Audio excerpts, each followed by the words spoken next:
All right, we are live. It is July 20th and it's 7 o'clock. As always, it's Marketing Made Easy on the Tuesday nights. Thank you for being here live with us. Thank you for being here on the replay. I always want to start out with that because we always get great replay viewers as well. But I'd love to see you here live so we can answer your question live and help you out with marketing, business, all kinds of great things. Today, we're talking about pricing, and Scott and I were just having a rumble inside a rumble. Yeah, it was kind of a rumble. It was starting to be a Blue Room. And he said, why don't we just talk about this on air? And I thought, hey, that's a pretty good idea. Where did you come up with that? So we're gonna kind of intertwine what we've been talking about off air in the Blue Room. And let me bring him in. There he is. Joey. How's it going, man? It's as I told you earlier, it's crazy discombobulation putting together an entire economic engine for the launch tomorrow with funnels and products and offers and copy and imagery and systems and sales pages and this and that. So, and then, yeah, we started talking about the post you had made. You said I never answered you on what's the lifetime value. And we started talking about lifetime value. And I think we're talking about pricing of some kind this evening. Yeah. Anyway, the lifetime value, we were rumbling and rambling in our rumble, getting towards the rumble. And to me, the West Side Story rumble. Because I remember when I used to speak to audiences and I'd say, okay, tell me about your lists. This is way back when. Where are they? Oh, they're in a file cabinet. What do you do with them? Oh, we keep them safe. Do you email them? Oh, no. Because if we email them, they might want to get off of our list. It's like, okay. So if you don't email them, they don't get anything. If you email them, they get off your list. They still get nothing. So it was, because I was always, what's the lifetime value of a buyer? What are you willing to do on the front end to get the back end? It's like if I gave you. Well, you're going way too fast into this. We got to slow down so everybody understands what we're talking about and what a lifetime value really is, because we both have different opinions about it. Yeah. And I want to first bring that to the table. And first and foremost, I want to recognize who's here. So Monica, great to see you. Thank you for being here as always. And Petra, good to see you here. Thank you so much. Petra. Hello, Monica. Kay is in the house. Thank you for being here as well. And thank you for all the other ones watching who I don't know have not posted yet. Thank you for being here. I see the watchers, but I don't know who you are. So if you want to give a shout out to yourself, just give StreamYard the ability to let it know who you are wherever you're watching. And then I can give you a little bit of shout out here and say hi and tell us where you're from or whatever's going on. And so let's get back to the lifetime value. So what is lifetime value to you? To me, the lifetime value of a buyer is how much over their lifetime with my brand are they going to spend? Are they going to invest in furthering their lives, their education, their purpose, whatever it is? Right. So I look at what am I willing to do on the front end? No, hang on. You're still getting way ahead of it. Still getting way ahead of it, bro, because I want to unpack this. So okay. How do you know what the lifetime cost? Let's say you start your business today or in the new thing you're doing. And and a year from now, how do you know what the lifetime value of that client is? Okay. So are you asking me what the lifetime value today is? Yes, how because I approximate it. No. Well, yes and no. There's two answers to this. This is why we're having this discussion, because the lifetime value, and I agree with you, what you said, that it is the value that someone pays you over the course of their life with you in the company. I totally understand that. However, there's a point before that, because, and I know where you were going with this, how much do you spend, and it dictates all that stuff. But if you don't know what the lifetime value is as it's happening, then how can you make that calculation? Why would you wait till the end of their lifetime to make that calculation? So you go through 100 customers and you don't do any calculations and say, wait, all these people went through 10 years of my company. That's what it is. Now I'm going to start applying that knowledge and data to the marketing. That's what I'm debating. Well, okay, we're talking about apples and oranges, because I agree. And every step of the way, I evaluate every time somebody buys and how much they're worth, how much they've spent, go in and look at it. What I look at is what the lifetime value to me is. In the beginning, you have to approximate it. In the near future, you can not approximate it, but be more specific.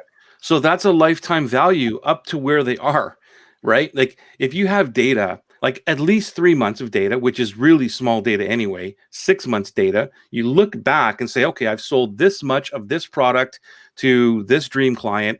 This is the lifetime value as up to this point of a person coming in buying this product. Okay. So you can look at that person and they bought product A, then they went product B and C, and you look at all these lifetime, the value of all those people as an average, and say, if I get people like this coming in, that's basically what they're going to buy from me. So it's a lifetime value up to that point, and then it continues to change. That's why I'm constantly, looking at the data every single month to build on that. At the end of it, I can look at, like, so if you ask me now about a private client, let's say, what's the lifetime value of that answer I know, because it's been around for, I've done it for a decade. Right. So I basically know that how long they're going to stay, what they're going to pay, and all that stuff, because it's been a decade. But I still think it's really important for everybody to know where they are right now, so that you can still make those decisions, right? I want to interject and add 2 qualifying words to what we're talking about.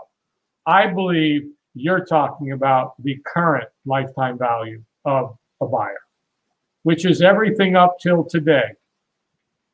I am looking at the future lifetime value of a buyer. But how do you make decisions based on the future of a lifetime of value?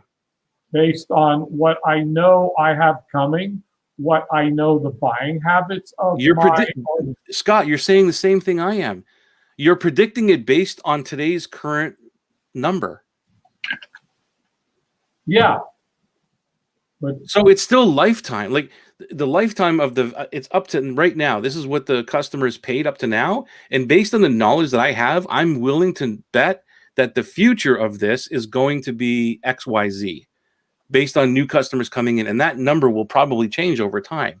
So it's not like waiting until 4 or 5 years before you decide, okay, now I'm going to calculate all this stuff and start applying this to my marketing, when you've burned through money and all this other kind of stuff in the 5 years before of marketing without any knowledge. So right now you have buyers. Is that right? Yes. If you took those buyers and you ran them through and put them in a spreadsheet and did the averages, you would know how much your buyers between whenever they started to buy to now pays you, right? Correct? Yeah. So that would say to you, okay, well, the average the average sale is $200. Great. Now you can decide, what am I willing? Now I'll let you go, because I know you're burning to say this part. No, I'm not. I'm listening to you clarify things, and I'm in agreement with you. Good. It's just kind of a semantics thing. Yes, I need to look at the value today as their life with me to project what the future. Yeah, it's an educated guess that if you now know that the average person pays you $200 over their lifetime up to right now, whatever that is, let's call it 6 months. Right. Let's call it 6 months. That they're going to pay $200. You can now make an educated decision on what you do in the marketing piece, and I'll let you take that and roll with it. So based on what you just said, if I know please, before you get on a roll, I just want to say hi to Teen.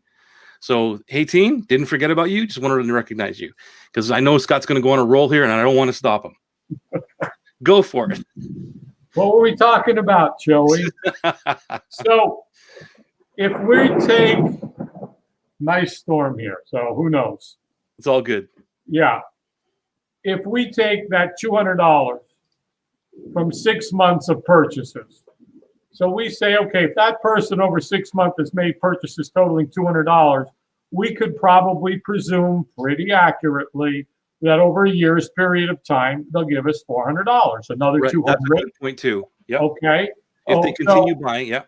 If they continue buying, I don't throw out some humongous offers, but they keep buying whatever it is. It brought me the $200, $50. Yeah, all things equal, all things the same. That's basically what we can predict.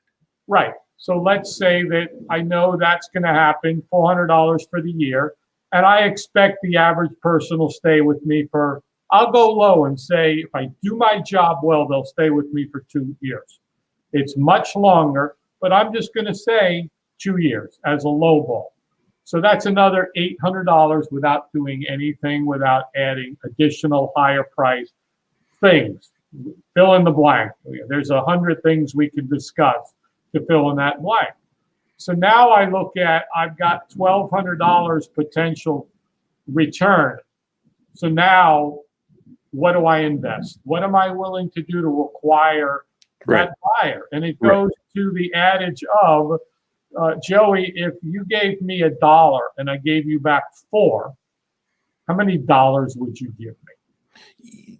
Yes, I all day long, but this is where the confusion lies, because this is where the marketers and the guys selling the courses and the magic buttons manipulate what you're trying to say. Right. And it's the magic button, and that's not what it is. It's true. I would, because it is all day long, but I know that first $1 I gave you, I ain't getting back until 6 months from now. Right. That's what we're trying to say. I've given you $1, but I lost that $1 for 6 months. And then 6 months later, I get my $1 back. And 2 months later, I get another $1, and then another $1, and then another $1, based on the $1 I gave you back in January. That's what this is all about. Like, what are you willing to lose? Right. And it doesn't always mean that you lose. No. But what are you willing to lose, knowing that you can basically are going to make $4 from the $1? Right. And you look at, I want to stress that. Yeah, that is a vitally important point, Joey, because most people are like, well, I'll do a self-liquidating offer to cover my cost of acquisition. Right. Or I'll do a book thing where you just pay $6.95 to handle the shipping and that. That we know is to get a buyer to make a purchase and start them down the continuum of buying, that you've got their credit card and it's easy to just go click and buy it again. So it is vitally important. It's like if we were to build a brick and mortar business. It would take months or a year, 18 months before everything was built and done and finished. I'm watching them build a spa close by on my way home, and it was like opening in June. We're in July now, so they had to change it, opening in July. And it's not going to happen. And so you look at how long it takes and how much money goes out before you even open the door and bring a penny back in. So to look at an investment in acquiring a buyer in 3 to 6 months and saying, yeah, I'll invest X, 10, 20, $30, knowing I'm going to get that back. And it's the same philosophy, Joey, that you teach, is we're not in it right now to pounce on them and get rich overnight. That's the fallacy. It's investing in and figuring out your buyer and what is that lifetime value. And then once they know you, trust you, like you, how can you begin to, like you, Joe, you started out with some stuff, then you did right marketing copy, then you had your little things, then you have this, now you have Atlas, and then whatever comes next, because they got into your program and you fought people when you first started by saying, I'm going to let people come in and then pay me. So you did kind of the same thing, knowing the lifetime value of that person. Well, yeah, but in that case, when we're looking at Atlas, I still don't know what the lifetime value of an Atlas buyer is. You can't. Okay, so. But that's the data that I'm trying to say is, like, with anybody listening to this, you don't have to have a decade of stuff behind you. It's It's looking at the data now as it starts, first sale, right? Do this, because I never followed this rule because I'm just trying to pass on all my mistakes and look at the data as it's growing. So even if it's 3 months and you look back and you say, all right, I made the average is $100. What do I pay in advertising? And you decide whatever you want to do. And we are going to circle back to what actually we talked about here, or what this is called here, which is, does price matter to the dream clients? Because we just got on the topic of this before we jumped on live, and this is why we're on this topic right now. So bear with us. We will talk about that's the topic, Joey. It is. Does price matter to dream clients? But I want to finish this thought. So let's say that we know it's $100, and then 3 months later, we're doing this every month, but every 3 months you take a good chunk of it and say, oh, wow, it's actually $150 now. So you're now making decisions based on the 150, no longer the 100, because you really don't, you can't, I mean, you could guesstimate and say, well, if it was $100 now, it's going to be 200 in 3 months, because you could do that too. And there's nothing wrong with guesstimate, but hey, look back at the data and say, well, now it's $150. So you keep growing and growing, and your lifetime value of that client will change over time. And then once you're in it for a few years, you'll kind of know. And that gives you so much more power over everybody else who doesn't know this stuff, because they have no idea what the value is. And that's why they get stuck, and they're doing the self-liquidating offers. And there's nothing wrong with all these things. Go ahead and do them. But they're banking based on no data whatsoever, just guessing. And you know as well as I do how many people make mistakes that lose money on the front end. So they lose the money because they don't understand what's happening, and they lose completely. So they pull out way too soon. They're like, wait a second, this didn't make any money.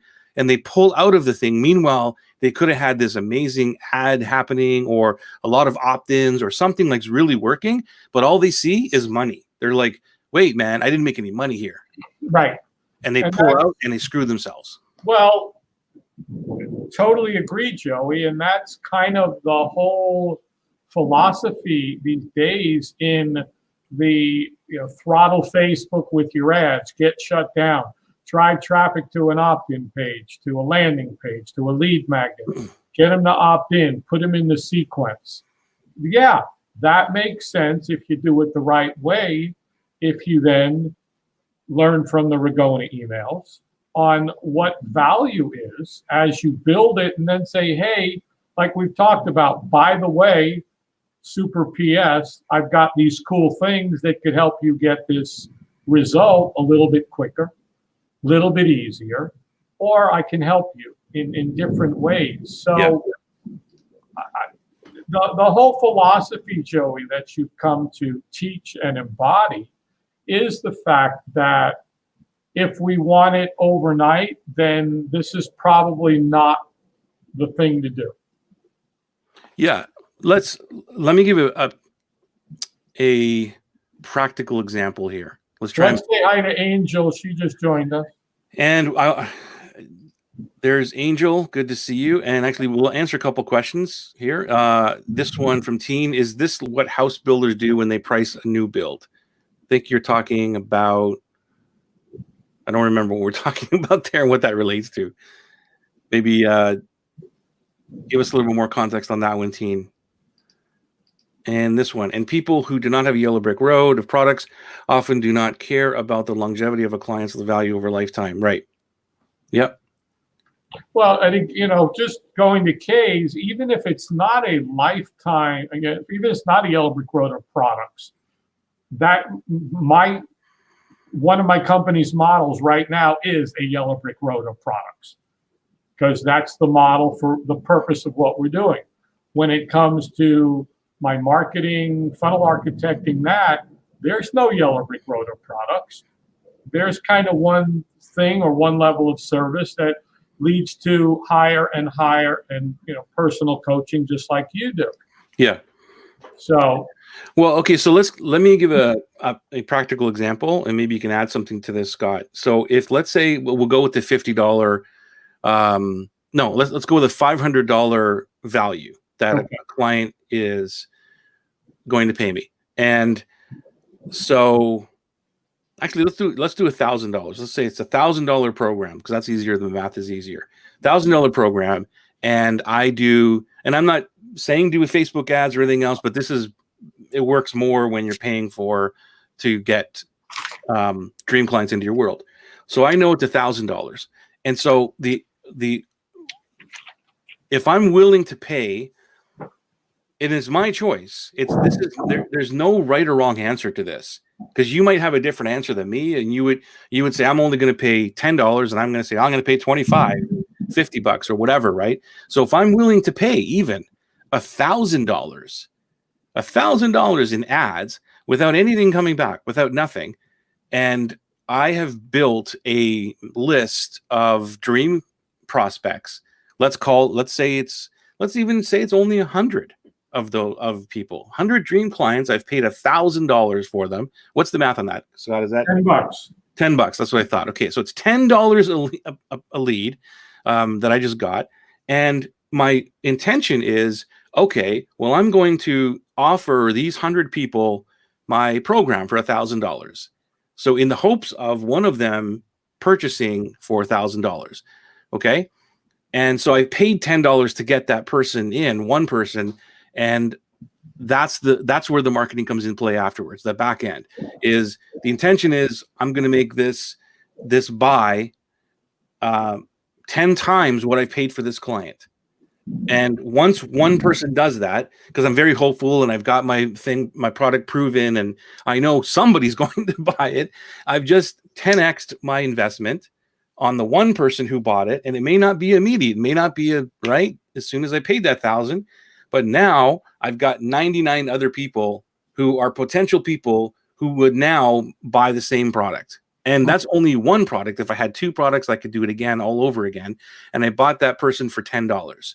And that's kind of what we're talking about. So that's where the decision is made, where what am I willing to get to try to have someone purchase my stuff later on? What am I willing to pay to do that? Right? I agree 100% completely. Let me share a real world example instead of your phony made up $1,000 thingamajig. No. So now I'm a phony. Is that what you're trying to tell me?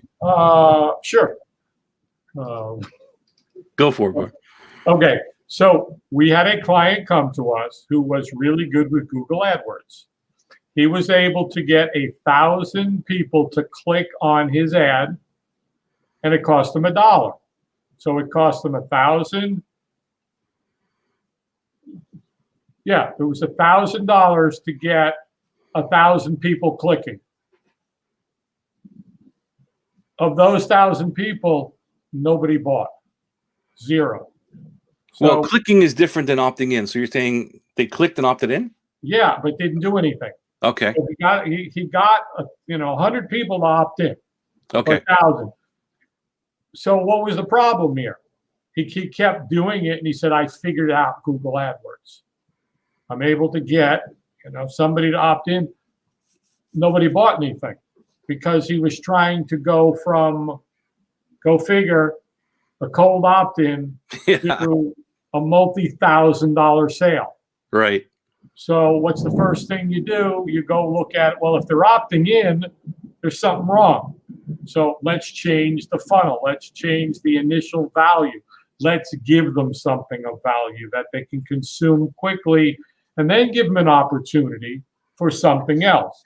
Long story short, over 6 months, we were able to then bring in a buyer for $60 using Google AdWords.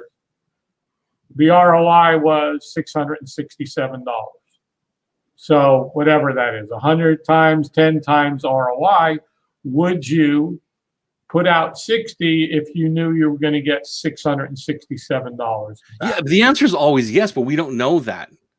I'm saying we don't know that. You never know it. All I was saying was, instead of saying, well, it's not working, it was like a piece of it was working. If you get somebody to opt in and convert, something's working. You got to figure out how to fix another piece of that. Yeah. Pricing.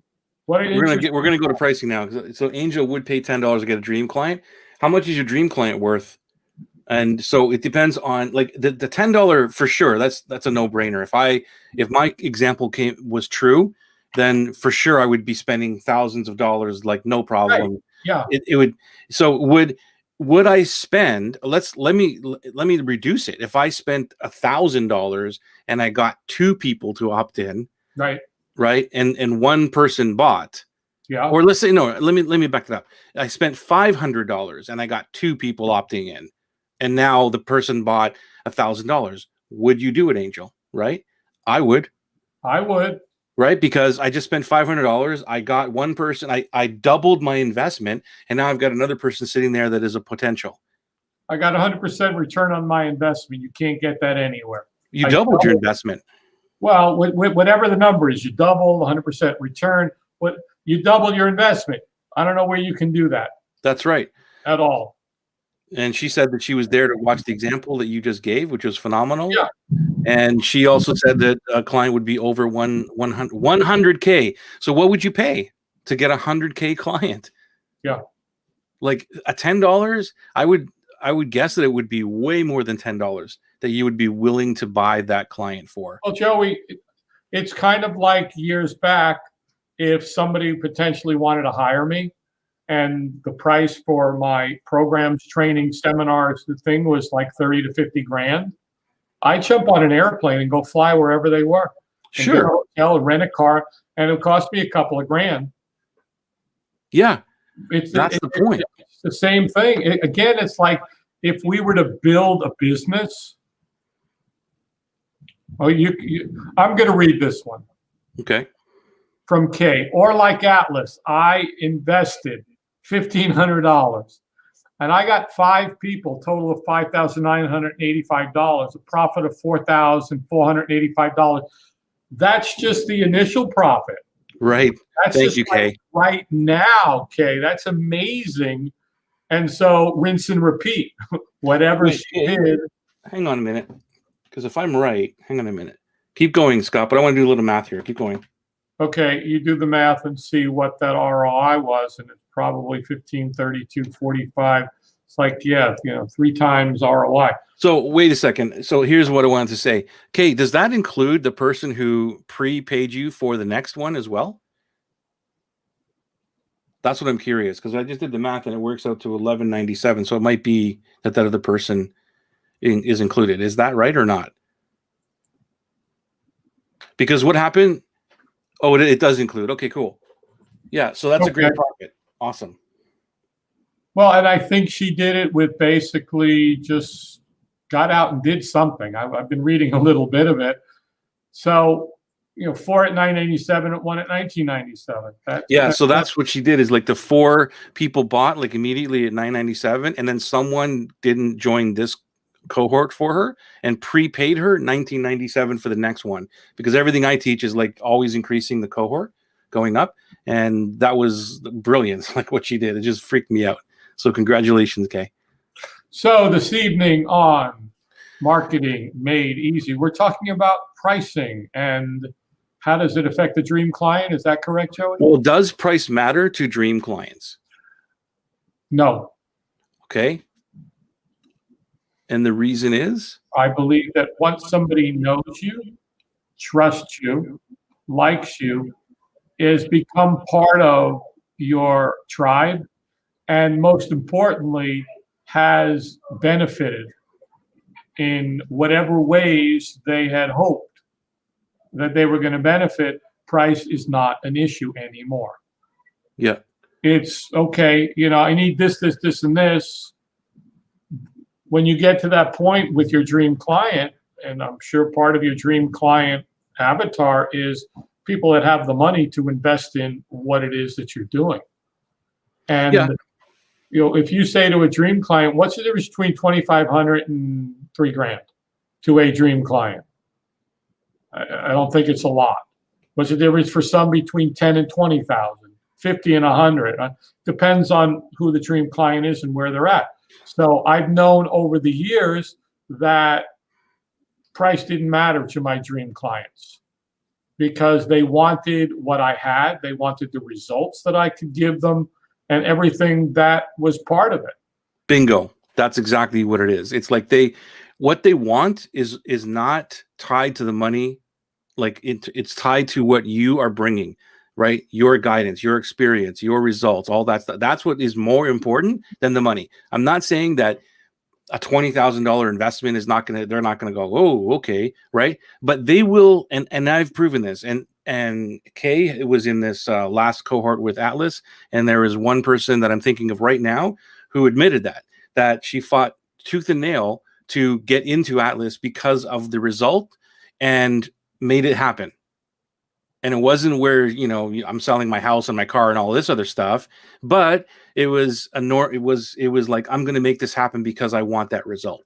And that's what matters to dream clients.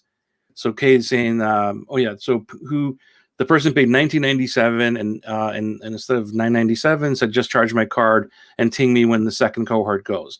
Like, this is a whole other discussion about becoming that fiduciary or that guide or that, that expert, where people just trust you, and the sale becomes so easy because of that trust that you put into the world. Well, I like Perry Belcher would say, you become the Buddha.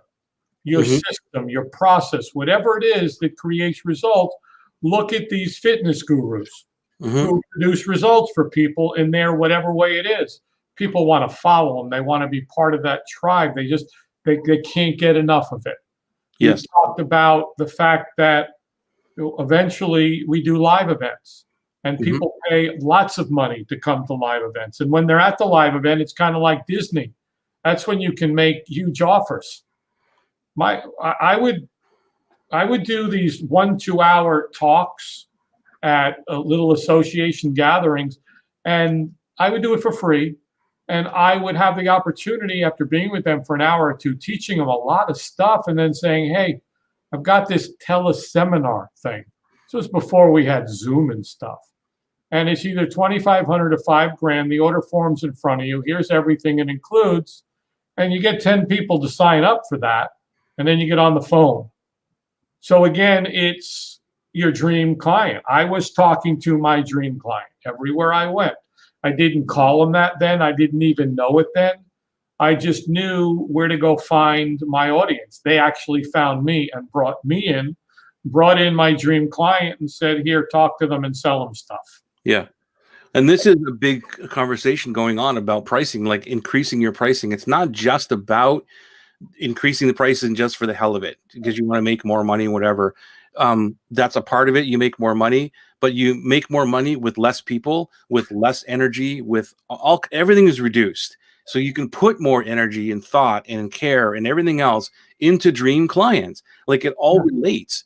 And this is so important, that the return and I know that Angel just said the return on investment, which is true. But here's the thing. I remember when I hired my first coach, and it cost me $20,000 back a decade or so ago. And that's a lot of money. It's still a lot of money today. It was a lot of money for me then. And I never invested in my life $20,000 to me.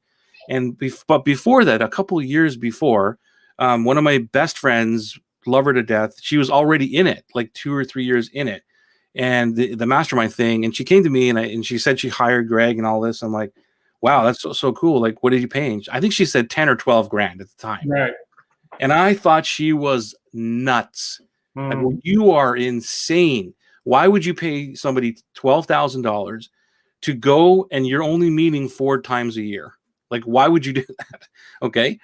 And I never understood it until I did it. And then I went there 4 times a year. We spent 3 days together, or actually 2.5 days to be exact. And was there a return on my investment then? Absolutely not. In terms of the money, there was nothing.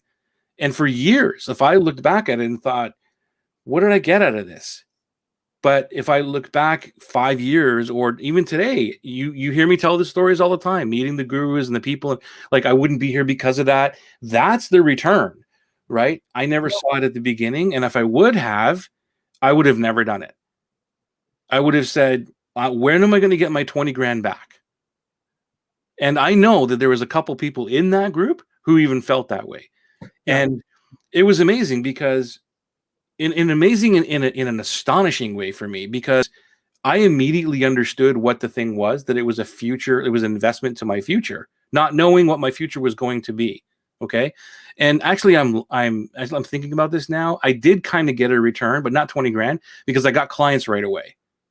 That was one of the things I got right away. And there was 15 clients there was 15 clients or something like that. So I did get some kind of money back, but it wasn't like I made my 20 grand back immediately, but it was the investment into the future. Well, so I was buying that group camaraderie. Same thing here. When I decided to get into the speaking business, I went to the National Speakers Association. I said, I like you, how much? Well, that particular one was like 20 grand for a similar thing.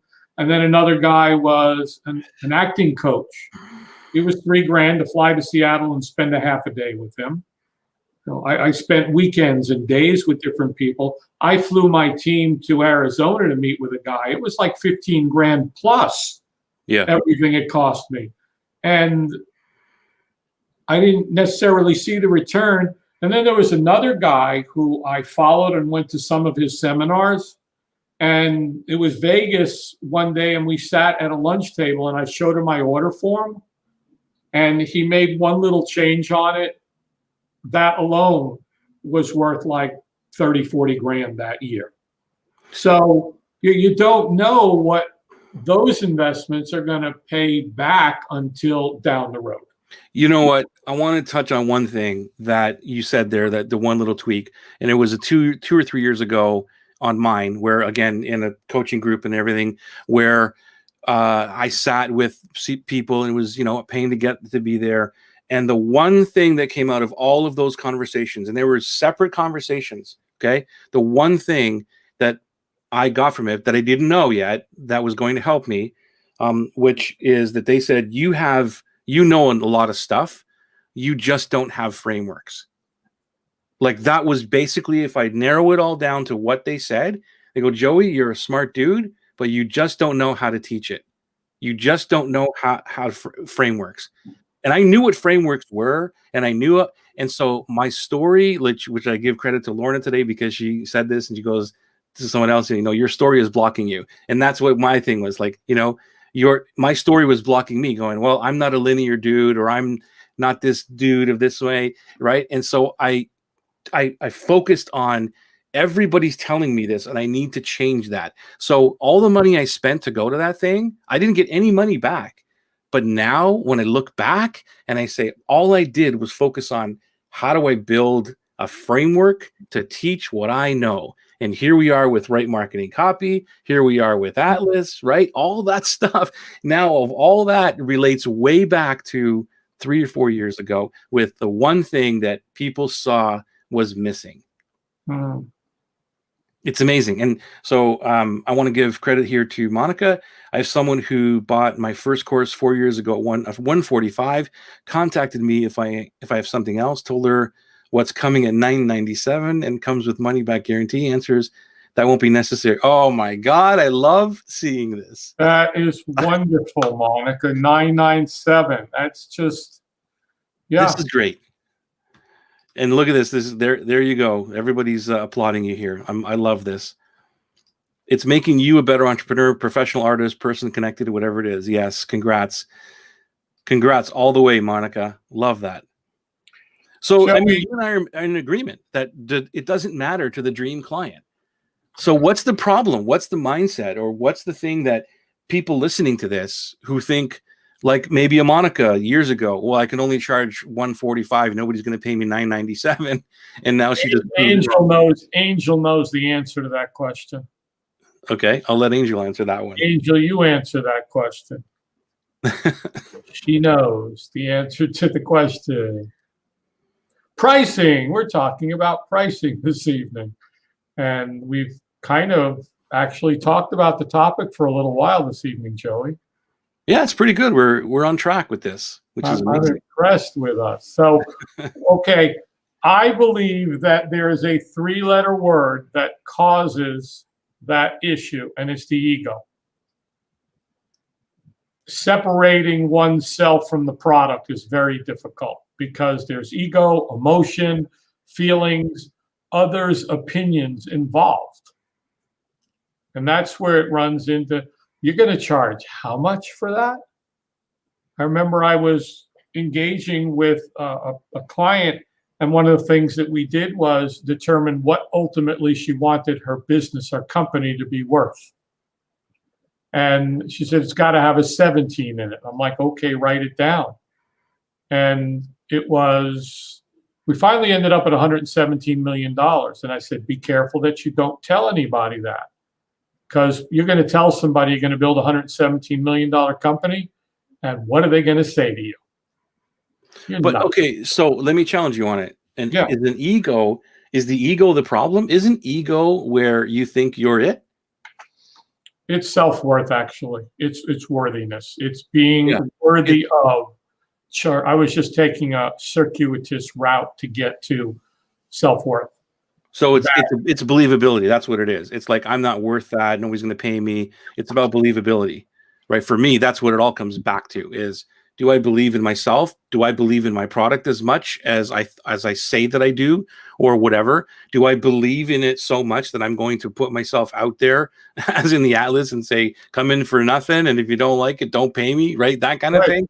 Am I willing to do all that because I believe in it, or is it, no, I'm gonna lower the price and do it for $100 so that nobody gets pissed, and here you go, whatever, right? Yeah. Well, you've taken risk reversal to the true reversal of risk. You know, it's like they say, you know, take the 500-pound gorilla off of their shoulder, reverse the risk and take it on. You've taken on all of it. Yeah. And by the way, at some point in the near future, I'm going to play with a similar offer. I'm not ready, but I will, Joey, do an offer. Awesome. It's like, you know what? I've come as close to it. Download my software. If you don't like it, I'll give you your money back. Keep it and keep everything I gave you. Right. That's almost as good as yours. Mine would be, hey, take the software, take everything, pay me for it in a couple of weeks. Yeah. And I'll test that down the road. It's still the same, dude. It's still like, if you give the software for free, it's still an amazing offer. Like it's one of those the goofball offers. Like, come on, seriously, take the thing, use it. If you don't like it, I'll give you your money back.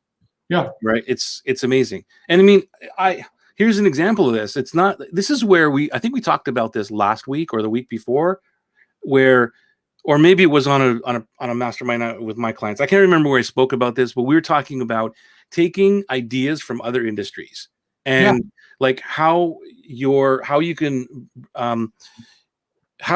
structure your offers and get ideas from other industries, right? Yep. And so I don't know where, it's not that I made that thing up, but that's been around for eons. Jay Abrams like that. But however, in the last 6 months of the things that I've bought online, okay, it's kind of been along those lines. One of them is because I snore at night and I got this little mouthpiece thingy. So I bought a mouthpiece thing that cost me $50, and I'm like, I'm in. Like if that's gonna, but every 6 months I'm replacing that thing. So it's $50 every 6 months. Big deal. I used to pay $50 a month to cut my hair. I'm not going to pay $50 to save my life. Right. So okay, but it's still $50 every 6 months. Then another product I see online, same thing, but it's better than all these other things, but you only have to buy it once. Wow, that's pretty good. So here you go. Here's my thing. And bottom line is, if you don't like it, we'll give you your money back and you can keep it. What are they going to do with it anyway? But keep the dang thing. Yeah. So I had nothing to lose. And lo and behold, it didn't work. And I'm like, I got nothing to lose here. So I understand what you're saying about that 500-pound gorilla. Like there was like, I don't really know if that's going to work because I've tried every snoring device out there. And the one I've got right now works really well. How do you know this one's going to work better? You know what I mean? And actually, speaking of that, the same thing. There's two devices. One was a $450 device. The whole, like this big monstrous thingy that was supposed to do it. And again, they were like, if you don't like it, just send it back and we'll give you. That one was send it back. That one wasn't keeping your thing, but send it back. Right. But taking the risk is huge for us to do. Well, and I learned that in the beginning of time in this world of learning from the beginning guys and reading everything. Oh, your guarantee is everything, and learning from the beginning. If you don't like it, I'll give you your money back. And then you can say, well, hey, I'm going to charge you $9.97 like Monica did. And it's a guarantee. It's just like, that's not necessary. Just let me pay you. Amazing. But when you have that, we know from testing that when you have a powerful guarantee, that more people will take you up on your offer. Right, definitely. Way many more than if you don't, because nobody wants to risk their status. Right. If I spent $10 on something and said, hey, Joey, I bought this thing for $10, what a piece of crap, we'd laugh. If I said, Joey, I bought this thing for $1,000 and it was crap, you'd be like, whoa, you're an idiot. Yeah. And your partner, wife, husband, whatever, would say, you're an absolute idiot. You took $1,000 of our money for this thing and it's a piece of junk. Or you went to this network marketing thing. Not that I'm saying there's anything wrong with network marketing, and you plowed the money down because you got caught up in the hoopla. Yep. And then you did nothing, and you got a garage full of stuff. Right. So the pricing and the guarantee, to me, go hand in hand. Yeah. And I like the phrase that's going on inside of their head to be something along the lines of, I've got nothing to lose, and I'd be a goofball if I don't take this. That's what I want going on in their head. And because that's what I feel. Like when I look at those offers or something online, the ones I told you about, that's what I say to myself. I got nothing to lose. So you're saying you have greatness that someone else needs that you can offer. You just need to bring them to where you stand up and claim your greatness and great offer for people. Yep. You are worthy, Monica. I also talked to someone who was really interested, heard the price and balked. It was awesome to not feel a need to justify or back off anything else. Yeah, we had more conversation, and I found out that's awesome. The price, if the first thing somebody asks about is price, that's a clue. In the conversations that I've had, Monica, like you'll get better at describing what you do and focused more on the outcomes and all this. All the conversations that I have, never in the last little while, they never start with how much is it? Like they're always about what's Atlas, and I'll say it. And then they won't say how much is it. They'll say what else, or what else can it do I fit it, or something will be in between the what, how much is it? And that's the clue, is like if they're jumping right to how much is it, then I might even just say to somebody, then it's not for you. It's like, I can tell you right now, it's not for you. Joey, when people used to ask me how much do I charge, my response was, for what? Right. Yeah. How much do you charge for your services? What services? How much do you charge to do a workshop? Or how much do you charge to build a funnel? Well, what kind? How about we find out exactly what it is, and then I can tell you what it's going to be. Yeah. To quote an hourly rate or this rate, I don't even know if we're going to work together, like you said. Yeah. Well, if it's like, how much do you charge? It's always for what? Yep. And I go back to that great story that Jim Quick tells all the time. I don't know where he got it, but that's the story of the whole power plant goes down, right? Yep. And the whole thing goes down, and the electrician walks by 3 or 4 electrical boxes, goes to the 5th one, opens it, turns one screw, and the entire plant comes back to life.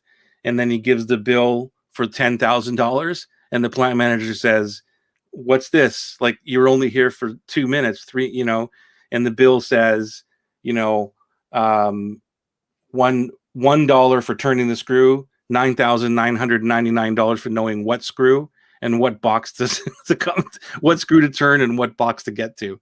Right. And that's what we're talking about here is, does your dream client appreciate that you knew which box to get through instead of going to all the boxes and turning all these screws and screwing it all up even more? And they're even in a worse position than they are. And that's what we put into the world as experts and guides is, look, I know what screw to turn here. So if you're willing to pay and invest for that, then we should talk about it. And the conversion didn't start with price, which is awesome. So the conversation didn't start with price. That's awesome. And I'm going to go back to Angel. She says, don't say, who am I to charge people for this? People have a problem you can solve for them, and you charge what you're worth. You can help more people. That's right. You see a typo? Don't worry about typo. It's all good. I know you might be on your phone typing away really fast. It's all good. Okay, I had that happen with childhood friends asking about my Atlas Beta cohort, and they led with how much is it? So I immediately knew they were anti-avatars. Yep.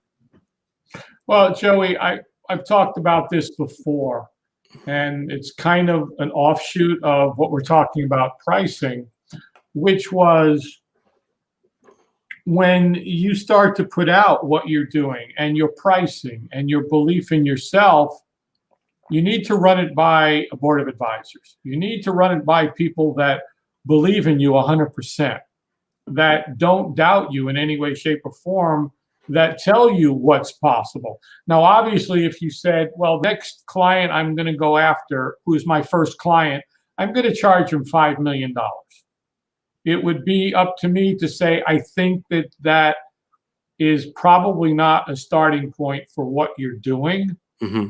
Unless, of course, you figured out a miracle of you can touch somebody's nose and give them 20 years of their life. Well, then you're undercharging for what you have. I have no idea where that one came from. If your value and your worth, as everyone's talking about here, because if you ask somebody else to put a price on what we do, what do you compare it to? It's if we went down Car Row in whatever city or town you live in, and we went from dealer to dealer to dealer and priced out their whatever line of vehicle, they're going to be within $5,000 of each other. And then depending, it might be a matter of, I want a price. That's all I want. So what do you got for my price? But most often we know it's not. And for our dream clients, years ago, I invested a ton in my product, the speaker, me.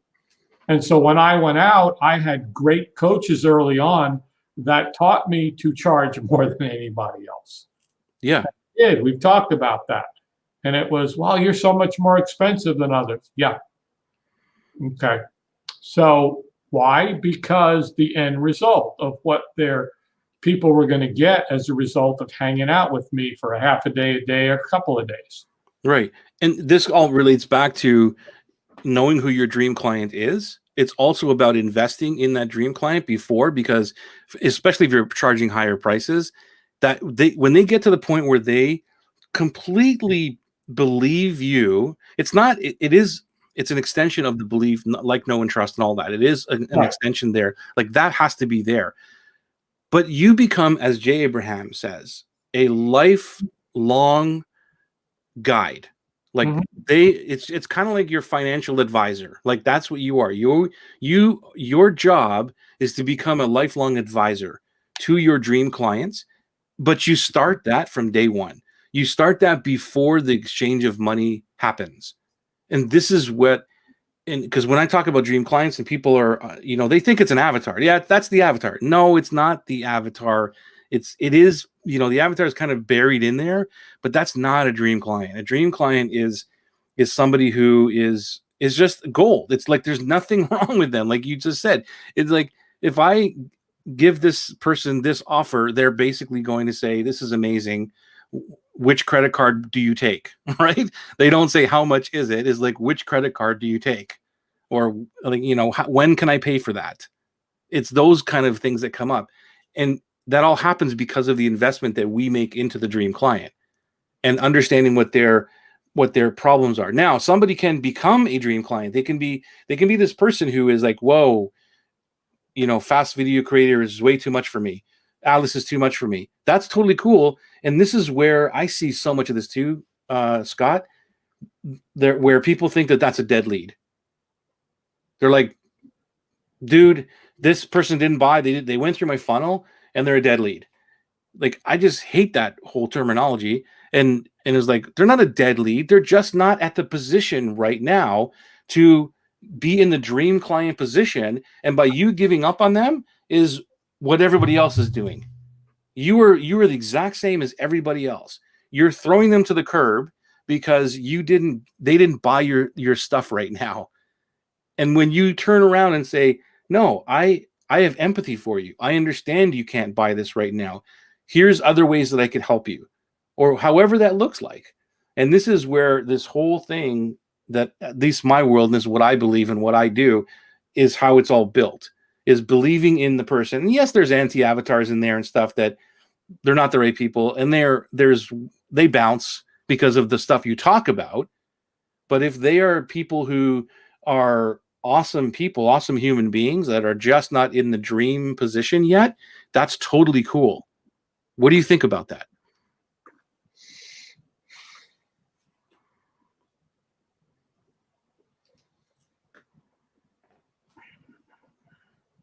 When do you give up on somebody, or don't you? I know you clean your list a lot.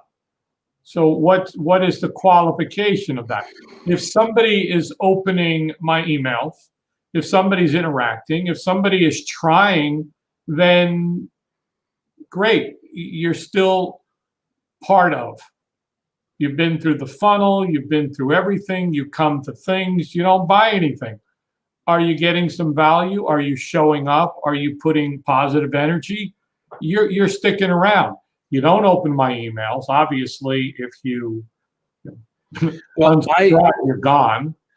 I know personally people in my world who have reached out or have said those words to me. They've sent an email. I've had somebody who sent an email that I'm thinking of right now that says, "This is awesome. I'm just not in the position to do this right now, but I want to do this in the fall with you," or whatever it was. And but that would be a dead lead to most people. Like, wait a second. No way. No, dude, hang on a minute. The only reason the person reached out was because of the investment before. It's not that they came in on a free thing, went through 4 or 5 hard sell emails or something, and then sent me an email and said, "I'm not ready to do this. I'll do this in the future." That's not what I'm saying. What I'm saying is that they were in my world and I gave and gave and gave and gave. And then an offer came and then they sent the thing.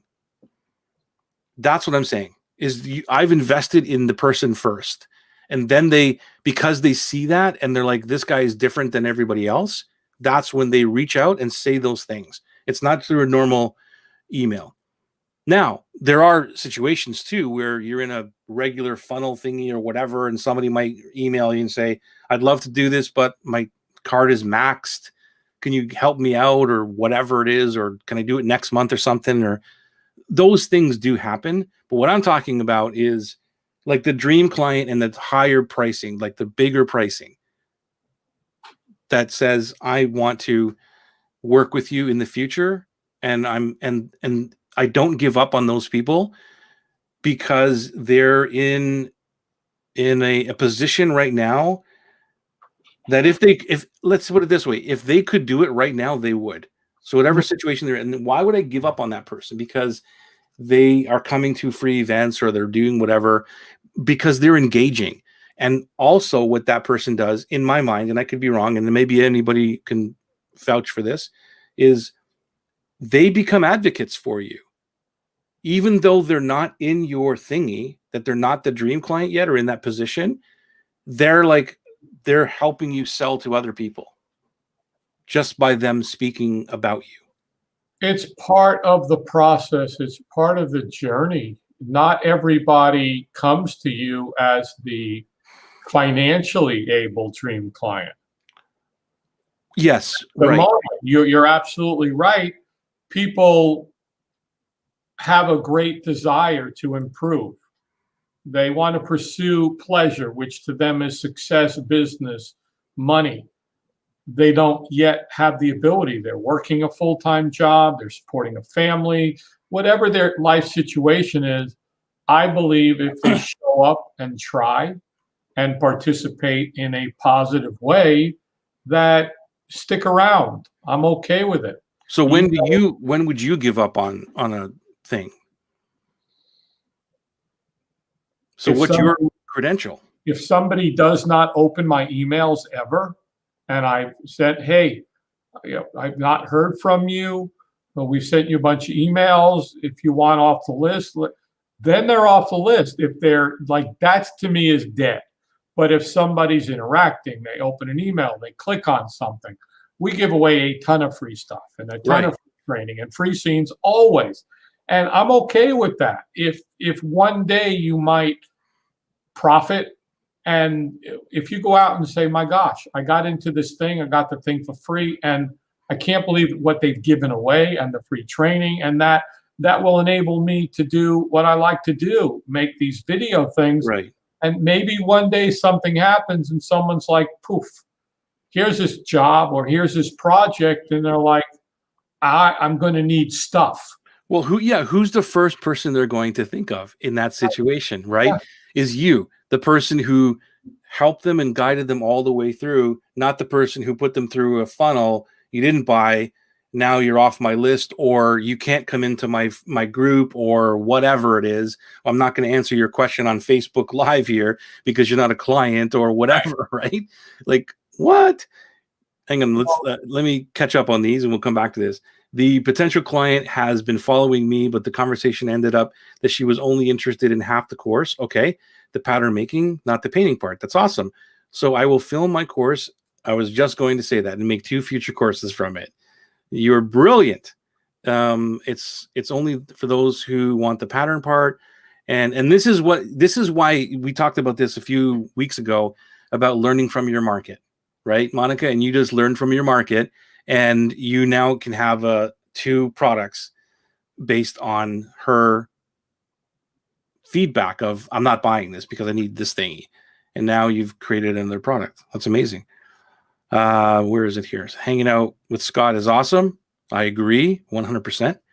And Teen, there we go. Teen, that's me. I follow. If you didn't agree, Joey, we'd have some big problems. Teen says she follows me, but I'm in no position to get into the student phase with him yet. Thank you for not skipping me totally. So there's proof right there. That's one of the, if I would have given up on her and said, no, you can't hang around, or I know her, and let's say that my memory is like, oh, wait a second, I offered her this thing, she didn't buy it, and I see her on Facebook Live here, and I skip her questions because, like, she's a dead lead. She's not ever going to buy anything anyway, right? Like, those are the people you want. Who Teen says yet.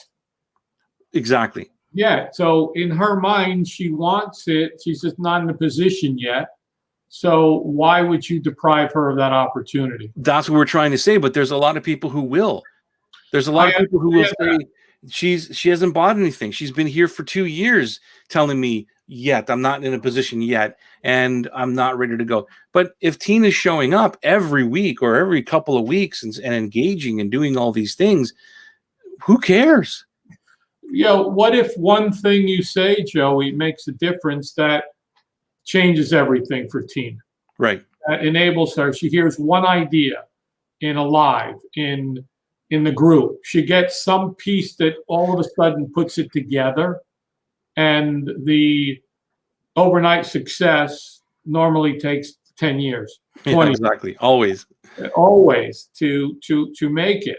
And so I agree with you that those dream clients that can afford to pay you, charge them what you need to survive in only taking care of a small group of people. Yeah. And then help other people. We've talked about this. If you charge a good amount of money, I'm not saying that everything has to be through the roof crazy, but if you charge what you're worth, your value, that you need to take care of yourself, your family, your legacy, and enable you to put some time aside to tithe, whether it's money or time, to helping other people. I've got tons of people that have been for free for a year now, and it's okay. Yeah. It's okay. because they're not ready or able or whatever it is, they're still getting the benefit of what we do. Definitely. And Angel says she doesn't bother with any of the cleaning list and stuff, and that's cool. That's totally cool. It's totally up to you how everybody wants to do that. I find that the more I clean, the better it is, and I've got this engaged email list all the time. And even we spoke about it today. There's like, it used to be 1,000 people was like that was it. Like it's just a rolling 1,000 people. Not that 500 leave, 500 come on. Every week there's like 2 or 3 people, and then 5 or 6 come on, and it was always been 1,000. Now it's at 2. Woo, big! Like I've doubled my, but it's an engaged list, right? And it's amazing that just with that small list, how much you can actually do. It's for me personally, and you don't have to agree with this, but for me, it's about quality. That's all it is. I am not building an email list. I am building a list of dream prospects and friends. That's what I'm building, which is the stuff we just talked about. So they may not be in a position to buy Atlas or white marketing copy or anything, but they are dream prospects that I know I can help right now, however that is to help them. So Joey, there was a question posed in one of the groups that I'm in, not the ones we're in together. It's a separate one. And the question was, should I have a double opt-in? Yep. And the group moderator said no. Somebody else replied and said, no, you're paying for all your leads. And I said, yes, it's basically quality versus quantity. I could go onto Fiverr and buy a list. I could go buy lists of all kinds of people. I could get 10,000 likes. It'll cost me $100. But of what value are those? This has come up, multiple times about double opt-ins, and there's threads about it all over the place. In fact, even in our group today, I talked about that. Netta asked a great question about an inconvenience thingy where somebody said, make it an inconvenience and charge higher prices and all this stuff. And I went in and said, well, it depends on what inconvenience means. And to me, inconvenience is a double opt-in. And I agree with that part of it. I want somebody to jump through hoops to get onto my list. Yeah. Because I want them to want me to communicate with them. So for me, it is about how can I, like you've heard it before too. Well, take away the name, and just get their email address. Are you kidding me? Like, where's the personalization there? If you don't want to put your frickin' first name into my thing to get the gift that I'm giving you, then I really don't want to communicate with you. I agree with bottom you. line. I'm in total agreement with that, because I remember listening to a guru a few years back who was like, oh, we tested it and we got a better opt-in rate with no first name. And I agree with you, is if they're not willing to give me their first name and email and double opt in to say, I will accept your emails into my inbox, then yeah, and it's because they're building a list. That's all they care about, is just give me names that I could throttle, as you say. Yeah, right? I told you I'm reading this book again because I'm selling the damn thing. And in it, Doberman Dan talks about that he knows people with lists of hundreds of thousands and they're broke. Exactly right. Because we could go put in, I could go put an opt-in to a landing page and give something away and build a huge list, but that's not the goal. It's not cool to not clean the list. I just don't have the heart to delete people. That's cool. Like, that's your decision. It's all what you want to do, Angel. That's cool. It's not a sound marketing decision. I don't know what you're talking about there. Not cleaning your list. I think that's, so she's agreeing with this. I don't know what she's. I think she is in some double, triple, quadruple negative. Yeah, I don't know. There's a debate. Like, there's always this debate, and I've proven it to myself, and I know what you're saying. Like, there's hundreds of thousands of people on a list, and they don't buy anything or whatever. And like I said, I've had a company now for 10 years with 1,000 people on it, and that's it. And how am I able to run a business with 1,000 people? Aside from the stuff that I told you now, 2019, or 2016 to 2019, and it was like, not great. And then 2019, the worst year ever, blah, blah, blah. But other than that, how am I able to do that? Right. with 1,000 people, and we both know that 1,000 people aren't opening the freaking email. So there's something to the whole quality of people that are on there, right? And even the other. And here's the funny thing: part of my list, a good portion of my list, is actually an experimental piece of it. It's not even dream clients, right? It's not even dream clients, and it was just like because of the whole profit first thing. It was like, all right, well, let me just see what happens. And I talked about this to the Atlas group today.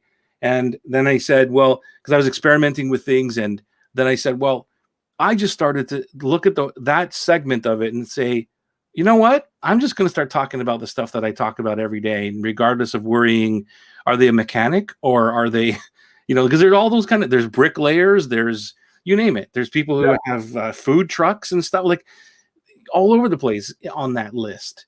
And they opt out, and that's totally cool. And it doesn't matter to me. But here's the point of the double opt-in thing. Forget who they are and what industry they're in. What happens is when they come in, they are double opting in, first of all, right? And then I think about 2 hours later or 4 hours later, they get another gift from me. All right. They get a gift of my notes. And I take like scrupulous notes, right? Notes of the frickin' book. So here you go, dude, do you want this? And they opt out on that email. They don't even download it. That tells you everything about that thing. So it's like, if you're getting the wrong people on your list and all they want is this free thing over here, and they're bothered by another email, which is actually a gift. It's like, here, have this extra thing that you just downloaded, this thing over here that's going to amplify 1,000 times more what you have here, and they don't even read it and they're opting out on it. That is my argument based on, I don't want to build a list. I want to dream clients. So brings us right back to pricing. Are you designing pricing for your dream clients? Do you have a dream client? Because I know you have your avatar. My avatar is my dream client. It is? Yeah. Who is your dream client? Can you explain it? Bob Michaels. What's a dream client for you, though? I'm challenging you on this one. I know you are, and it's 812. So what comes to mind? What's a dream client for you? You're saying he already is. Like, who is that? A dream client is somebody who is passionate about the video media creation, that wants help, that's willing to invest in themselves in order to expand their knowledge and their ability to do what they love to do, which is creating videos and doing audio and enabling them to, whether it's a business or a hobby, to get joy out of it and make it easier for them to do. And they have the money and they have the time. So does price affect that dream client? No. So then that's what I mean. Are you pricing for that dream client? I price my products based on value, and then I gift a percentage to my regular people who constantly give me money as a gift, as a bonus, as an award. You're going to pay, you've already given me a lot of money. So here's the gift of, nobody else is going to get this because you're in my family. Cool. That's awesome. It brings us full circle. Full circle to the top of the hour, my friend. Always. We got to get our clocks fixed, man, because at the top of the hour changes all the time. Oh, man. Thanks so much. It was great. This is a great conversation. And you we plug for the group. You didn't even get to do that tonight. Oh, wow. Let me plug the group. Yeah. Thank you. Yeah. Thank you for reminding me. If you're watching this and you've lasted this long or you're just coming in here, join us in the group because we have all these great conversations inside the group. It's the best group ever. Like, the heart-centered people are there. It's a small, tight-knit group of people, which is great. So there's not thousands and thousands of people in there. There's no sales. There's nothing like that, except for the odd offer from yours truly and to invite you into whatever I'm doing. But that's okay. But mostly it's all about us helping you and answering your questions, regardless if you are a client. There's no dead leads in there at all. We appreciate you. So join us there if you are not part of that group yet. And yeah, thank you guys. Thank you, Kay, Teen. Thanks, Kay. Thanks, Teen. Thanks, Monica. Thanks, Angel. Thanks, Collie. You're welcome. Love you guys back Monica. for sure. Thank you, Kay. All right, let me end this here. Say thank you and have a great night, great morning, whatever it is for you. We will see you we'll see you next Tuesday, and hopefully every Tuesday after that, whenever you can show up here and let us help you with your marketing and your business. Take care for now.